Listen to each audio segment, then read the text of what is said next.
tidak salah Taurat ya. Nah, berarti sekarang Zabur. Bismillahirrahmanirrahim.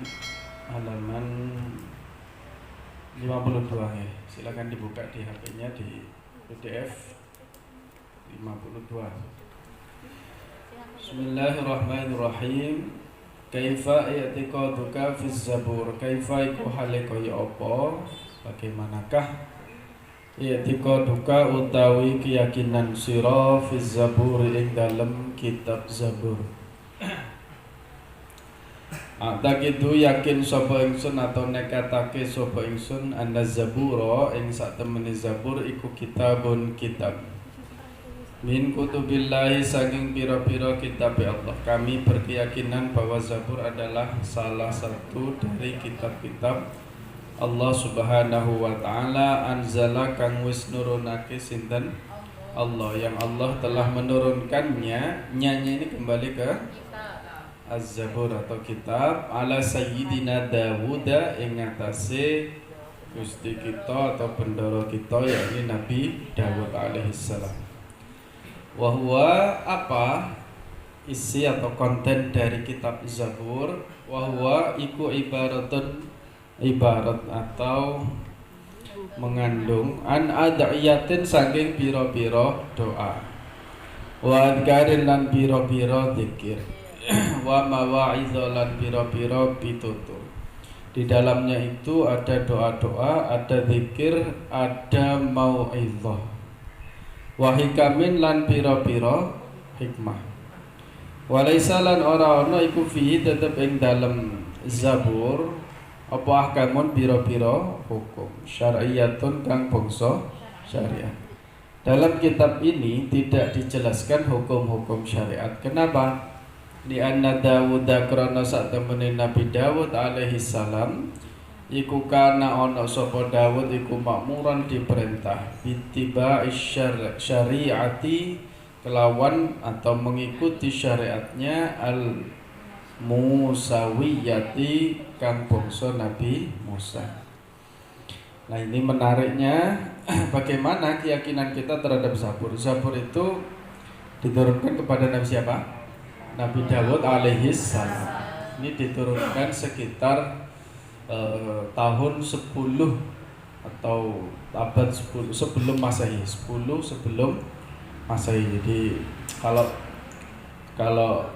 Taurat itu 12 sebelum Masehi, kalau ini 10 sebelum Masehi. Jadi mengikuti syariatnya, mengikuti Nabi Musa. Ada sebuah keterangan yang menjelaskan bahwa Zabur ini tidak terlalu tebal kitabnya. Kitabnya ini hanya mengandung doa-doa, zikir, mau'idhah dan hikmah.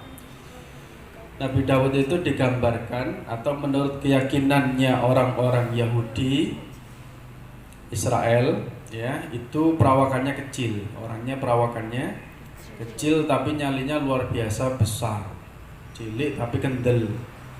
Nah, dialah yang memerangi orang yang digambarkan sosok yang gede. Kalau di film-film itu seperti raksasa, orangnya sombong semena-mena, disebut dengan Goliat. Ya, Goliat. Goliat itu bahasa Israel. Nek bahasa Arab ya disebut Jalut. Jalut. Jadi Nabi Dawud melawan Jalut. Nek versi Inggris ya, atau versi bahasa internasional, David versus Goliat.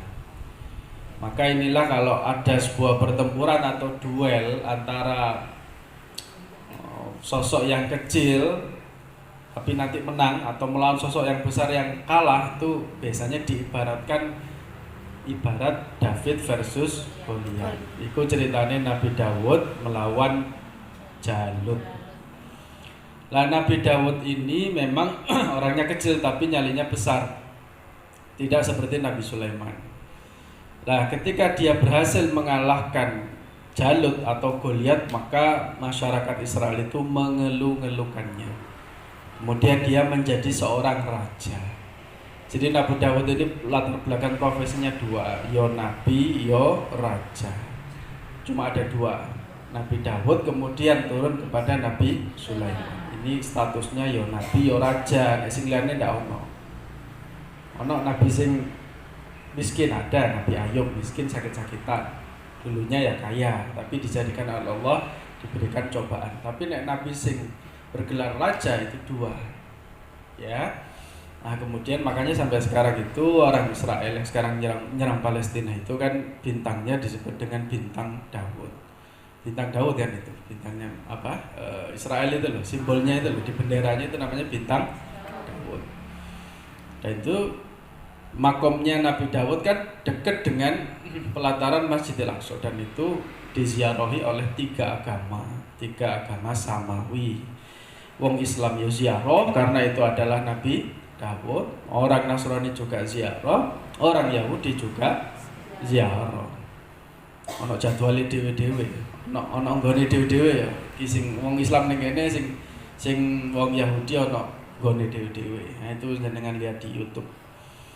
Nah, singkatnya ketika Nabi Daud berhasil mengalahkan Goliat atau Jalut, kan ning Al-Qur'an ono ya.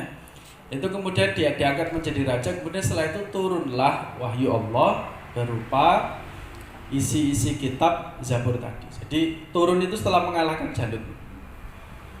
Isinya apa? Isinya itu dzikir, doa, hikmah, pitutur, nasihat. Tidak ada syariat di dalamnya. Karena tidak ada syariat baru karena mengikuti syariatnya Nabi Musa. Tidak ada hukum Islam. There is no Islamic law. Jadi kemudian setelah itu digambarkan Nabi Daud itu wongnya aja senengane dzikir. Tidak seperti Nabi Sulaiman. Nabi Sulaiman orang pati seneng dzikir, tapi pinter fikih. Fikih itu apa? Memutuskan sebuah perkara. Pinter memutuskan sebuah permasalahan yang ada di masyarakat. Nabi Daud orang pati. Soalnya senengane dzikir, makanya wong sing terlalu nyufi, terlalu khusyuk, itu nek ditakoki ilmu-ilmu agama Islam, ilmu fikih lah jawabannya lah sakarepe dhewe atene soalnya gak pati iso fikih. Sebaliknya orang yang fikih itu biasanya orang pati wiritan. Soalnya mikir tentang hukum-hukumnya Allah. Orang duduk silo gitu lama sekali seperti orang tarekat. Enggak, orang tarekat tak hukum Islam lah jawabannya podo kabeh. Gitu. Ya. Nah, itulah bedanya. Jadi Nabi Daud itu meskipun perawakannya kecil tapi dia itu nyalinya besar, dia mengalahkan Goliat. Kemudian turunlah kitab Zabur. Isinya itu tadi. Nah, Zabur itu ada yang menyebut dengan mazmur. Mazmur itu dari kata seruling. Seruling itu kan mizmar. Bahasa Arabnya apa? Mizmar. Nah, Zabur ada yang mengatakan mazmur. Soalnya apa? Isinya Zabur itu kayak rima, kayak apa ya? Kayak puisi sing ono bisa dilakukan. Makanya kadang Nabi Daud itu sambil menyiapkan kudanya, menyiapkan pelana kudanya itu sambil berdendang isi kitab Zabur ini. Atau ngeremeng-ngeremeng kayak anak-anak kalau baca khulaso atau baca syair apa gitu ya. Nah itu Zabur itu begitu, kayak ada nadanya gitu. Makanya seruling itu disebut dengan mizmar. Zabur kadang ada orang menyebutnya dengan disebut juga mazmur. Tapi tidak dengan Al-Qur'an ya. Jadi itu kisahnya Zabur. Kemudian kemarin kita sudah mempelajari Taurat. Ya, inti dari Zabur itu tadi di dalamnya itu doa, zikir, mauidhah dan hikmah. Hikmahnya kisah pribadinya Nabi Daud ketika dia sudah mengalahkan Jalut, kemudian diterangkan oleh Allah di situ mauidhah. Ini untuk Bani Israel lah ya. Jadi Taurat, kemudian Zabur, kemudian Injil itu hanya diturunkan kepada Bani Israel. Oke, nah itu sekilas tentang Zabur. Sekarang yang Injil. Kaifa itiqaduka fil Injil? Kaifa iku hale kaya apa? Itiqaduka utawi keyakinan sira fil Injil ing dalam kitab Injil.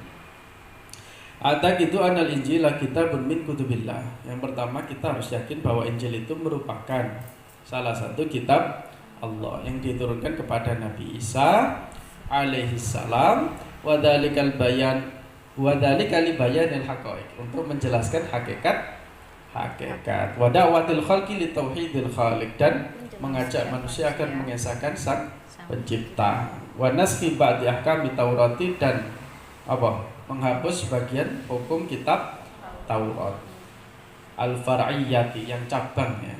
ala hasabil iktidai wa tabsyiri biduhuri khatimil anbiya, dan memberi kabar akan munculnya nabi yang terakhir. Jadi sudah dijelaskan itu dalam kitab Injil bahwasanya nanti akan muncul nabi terakhir, bahwa manusia itu harus menyembah Allah. Itu.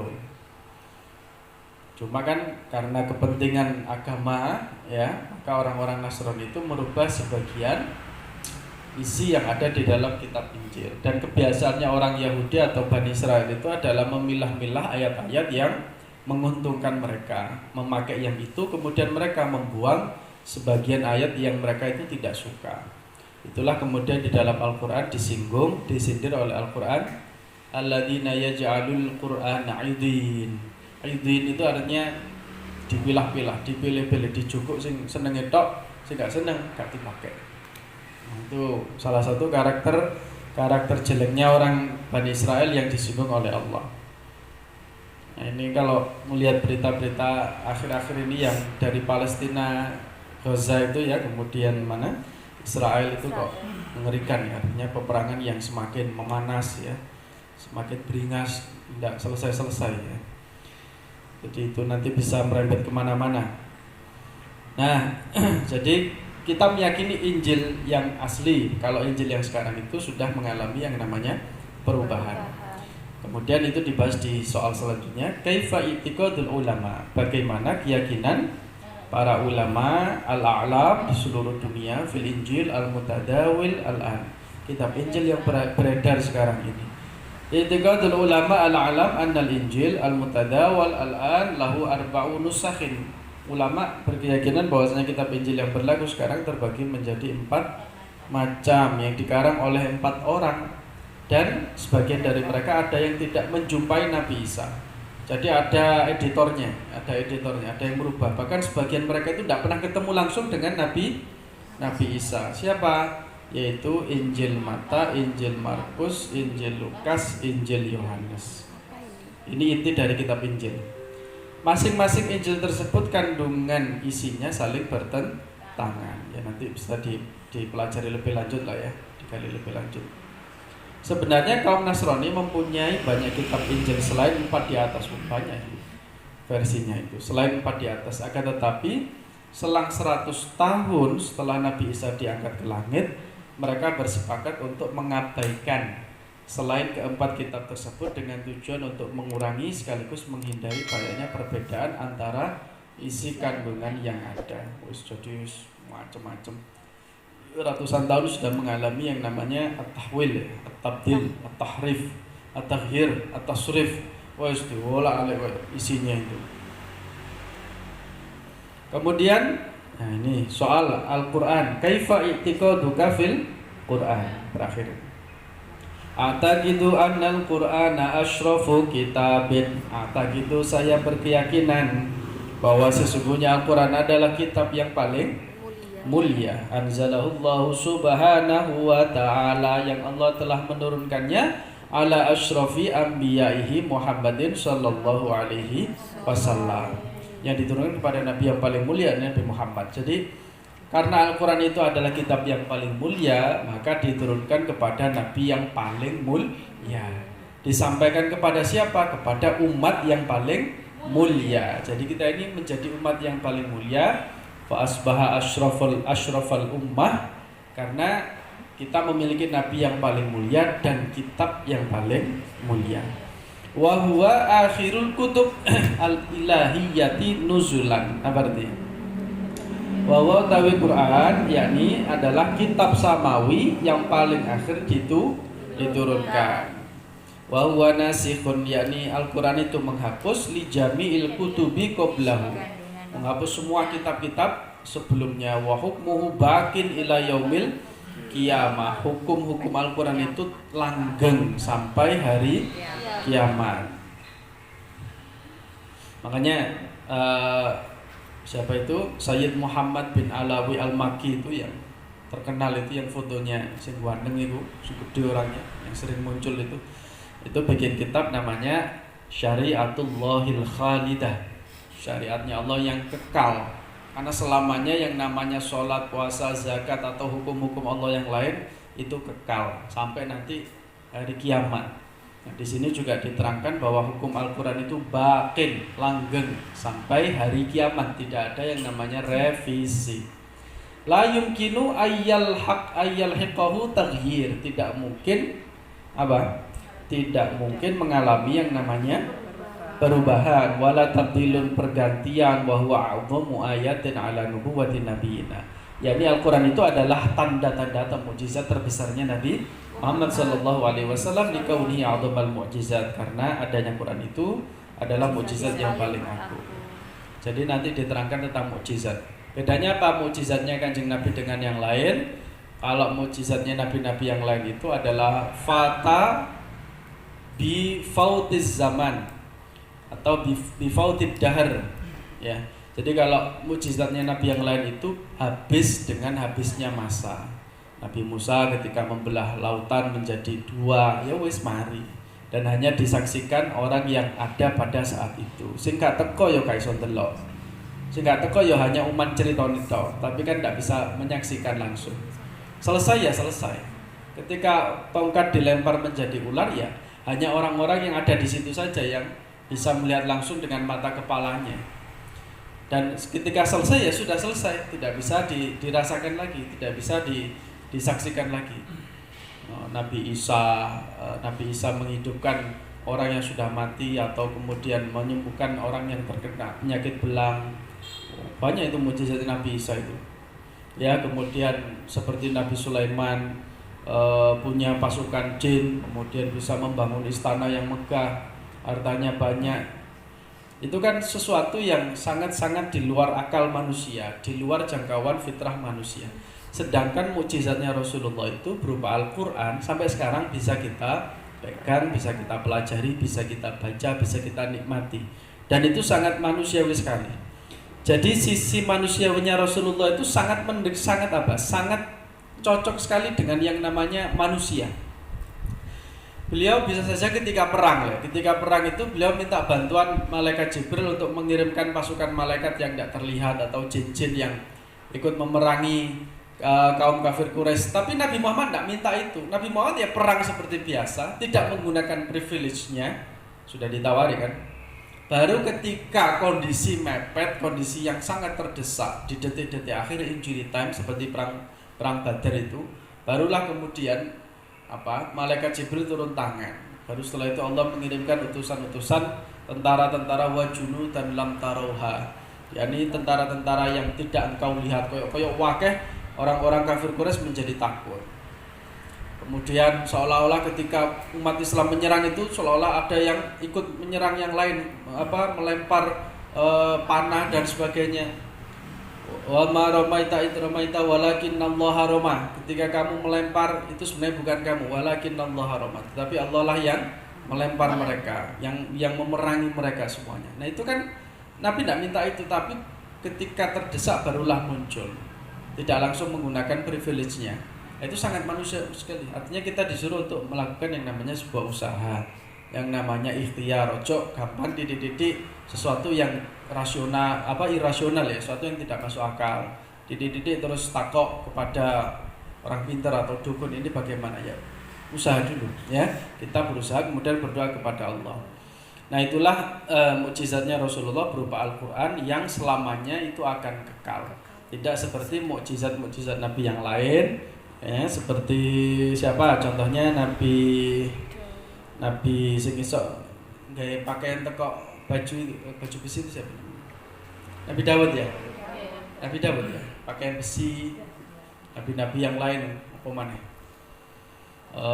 Adam, Idris. Nabi Idris itu nabi yang intelek, nabi yang pembelajar. Nabi Nuh ya. Hud, Soleh. Nabi Soleh biasanya apa? Unta yang keluar dari batu. Soleh, Ibrahim, Lut, Ishak, dan seterusnya. Nabi-nabi. Karena mukjizat itu dari kata ajizu. Adanya mukjizat itu untuk meng-counter attack orang-orang yang meragukan kenabiannya.